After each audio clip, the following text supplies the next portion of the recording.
We've all been told to reduce our calories, drink more water, and to work out a lot, as well as a bunch of other common fat loss tips that we've heard over and over again. But in all my years of dieting and training myself and helping others, there are really 5 crucial things that emerged that completely changed the game for me and truly made fat loss and staying lean so much easier. So today I want to share these 5 powerful tips with all of you because I really feel like any one of these alone can make a huge difference. And the very first one that I want to start with is cycling calories. Now, calorie cycling is something that many people know about, but most people don't understand how powerful of a tool it is and all the ways that it can be used. So that's why I want to break down the specifics that make it a true game changer. When most people try to eat less with a diet designed to burn fat, they're following a continuous energy restriction model. In this model, you eat less calories than you burn every day, which ends up leading to fat loss. To illustrate a simple example, let's say that to break even, your maintenance calories would be at 2,500 calories a day. So you subtract 500 calories per day every day, which means you're now eating 2,000 calories per day, which will leave you with a deficit at the end of the week of 500 times 7, which is 3,500 calories. Now, in a very simplified way, we can say that calorie cycling for fat loss is when you have more calories on some days and less calories on other days to achieve an overall calorie deficit over time.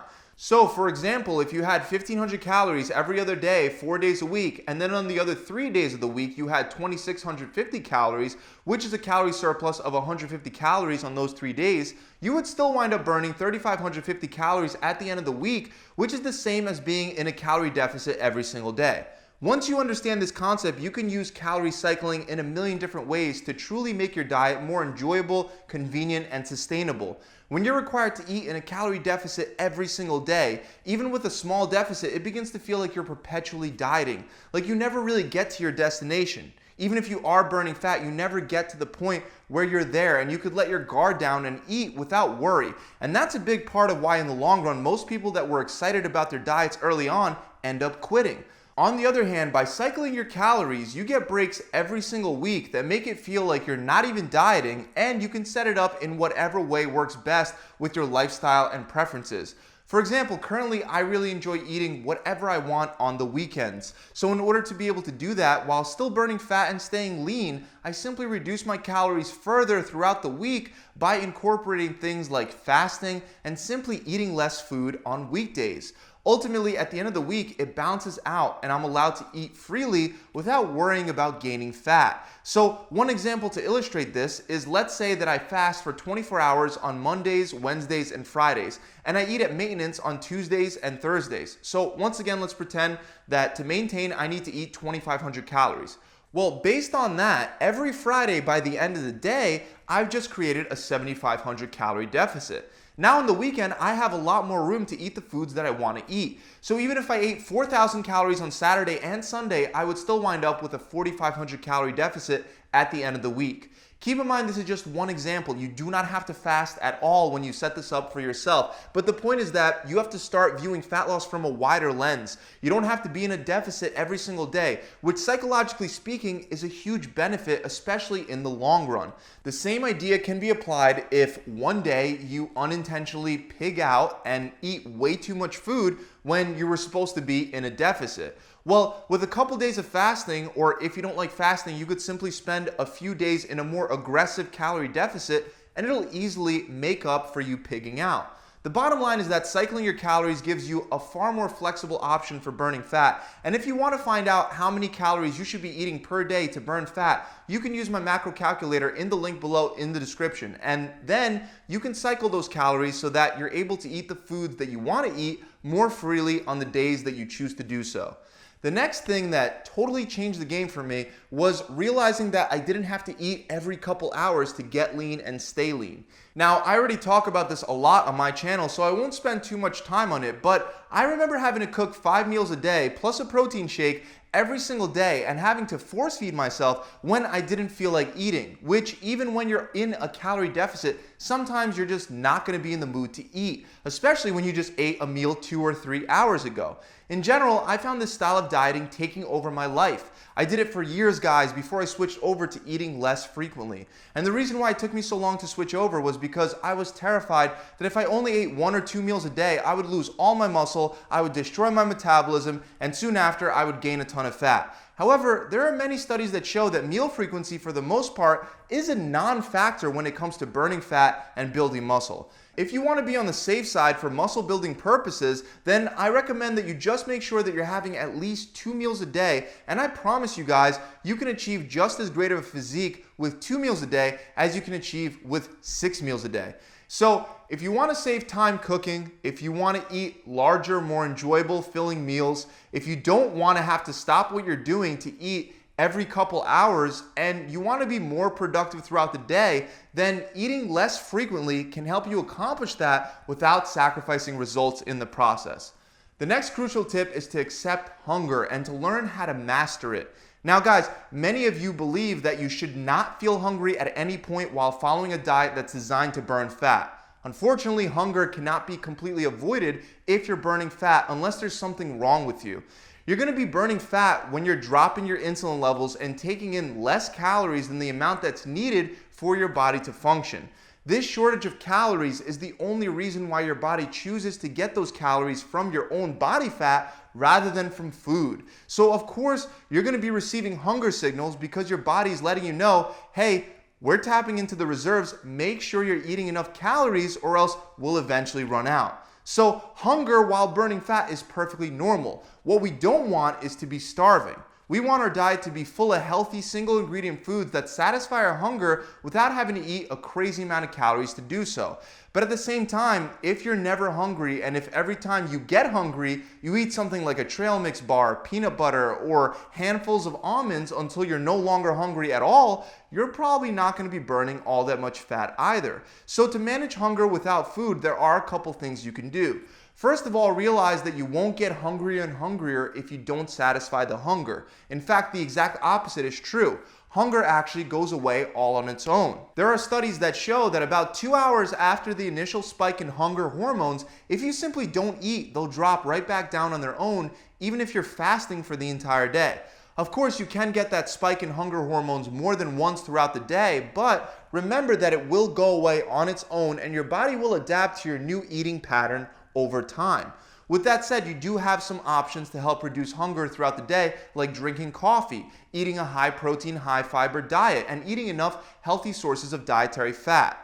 The last thing that you should keep in mind is that so much of your hunger is a conditioned hunger response, which means that you've associated and paired certain activities and ideas with food. This is something known as Pavlovian conditioning. So, for example, every time you watch TV, you might start getting hungry because you've made it a habit to eat food whenever you watch TV. Just like with the TV, you can unknowingly pair a ton of activities with food, even something simple like boredom. However, by simply breaking these habits for just a few weeks, it'll help your body adapt and the conditioned hunger responses will subside. But in the same token, remember that the first few days of a new eating pattern will always be the most difficult and will get better with time. And this actually takes me to the next incredible fat loss tip that people that have been subscribed to my channel for a while have definitely heard me say before. Satisfy your physical feeling of hunger before you satisfy your mind's hunger.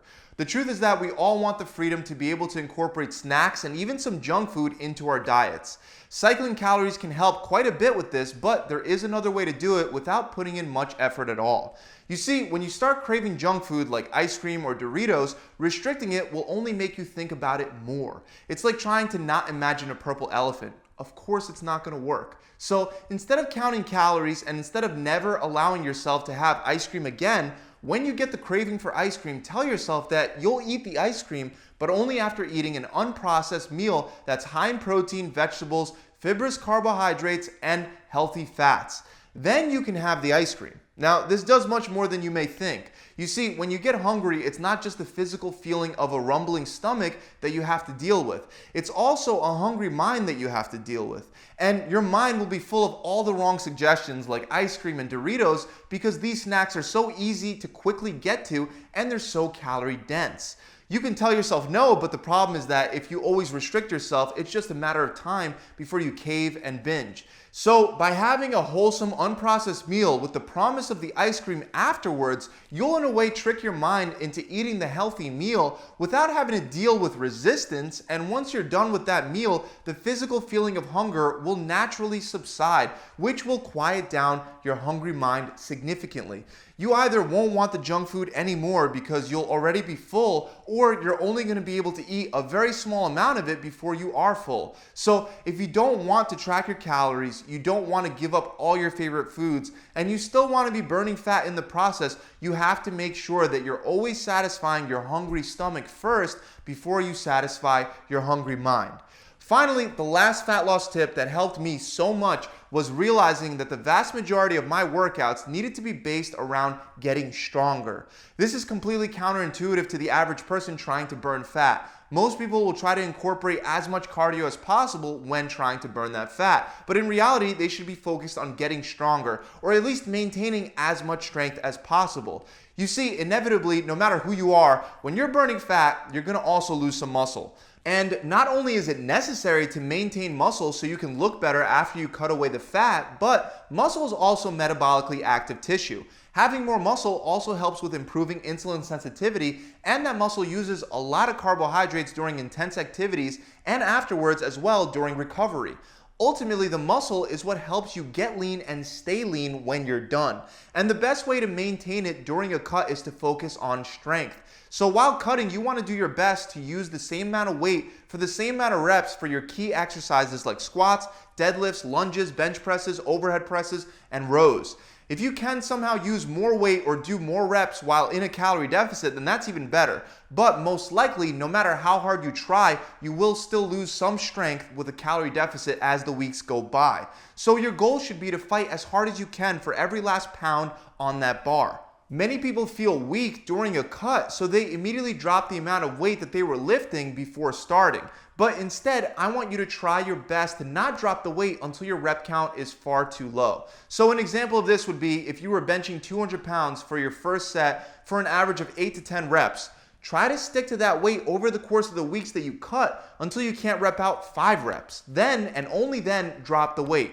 Bottom line is do everything you can to lift heavy and keep your rep count up while you cut. Don't give in to your low energy levels while cutting, and the results at the end will be significantly better. That about wraps it up, guys. I really hope that you enjoyed the video. If you have, make sure you subscribe to the channel and hit that bell icon.